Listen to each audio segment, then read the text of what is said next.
আর কদিন পরই ICC champions trophy. Pakistan আবার চ্যাম্পিয়ন্স ট্রফির আয়োজক। তবে চ্যাম্পিয়ন্স ট্রফির জন্য দলের অন্যতম সেরা ব্যাটারকেই পাচ্ছে না পাকিস্তান।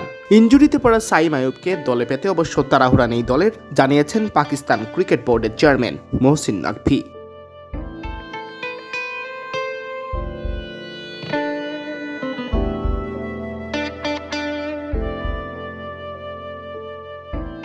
অভিষেকের পর থেকেই দারুণ ফর্মে ছিলেন সাইম, তবে দক্ষিণ আফ্রিকার বিপক্ষে টেস্ট সিরিজ চলাকালে গোড়ালি মচকে যায় তার।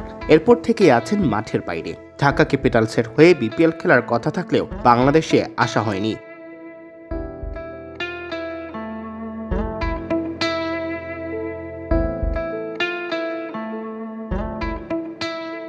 গুঞ্জন ছিল চ্যাম্পিয়ন্স ট্রফির দলে যে করেই হোক সাইমকে রাখতে চায় নির্বাচক প্যানেল। তবে ব্যাপারটি ঝুঁকিপূর্ণ হবে বলে পিসিবি আর সেই পথে হাঁটছে না। 22 বছর বয়সী এই ক্রিকেটারকে সেরে ওঠার জন্য পর্যাপ্ত সময় দিতে প্রস্তুত পাকিস্তানের বোর্ড।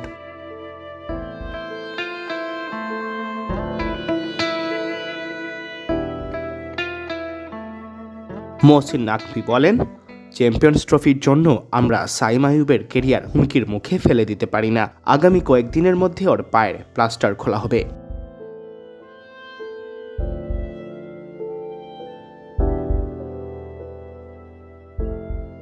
এর আগে পাকিস্তানের সাবেক অধিনায়ক শহীদ আফ্রিদিও বলেছিলেন সাইম আইয়ুবকে চ্যাম্পিয়ন্স ট্রফিতে খেলানো ঠিক হবে না। তিনি বলেন, আমি সাইম আইয়ুবের সাথে কথা বলেছি, সে বলেছে আরও 3 সপ্তাহ প্রয়োজন, এরপর শুরু হবে পুনর্বাসন প্রক্রিয়া।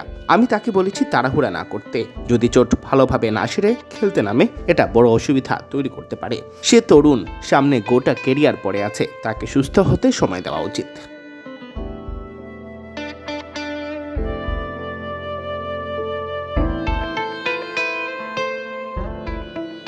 2002 সালে করাচিতে জন্ম নেওয়া সাইম পাকিস্তানের হয়ে 8টি টেস্ট, 9টি ওয়ানডে ও 27টি টি-20 খেলেছেন। আন্তর্জাতিক ক্রিকেটে 3টি শতক ও 5টি অর্ধশতক আছে তার। সিয়াম চৌধুরী, বিডি ক্রিক টাইম।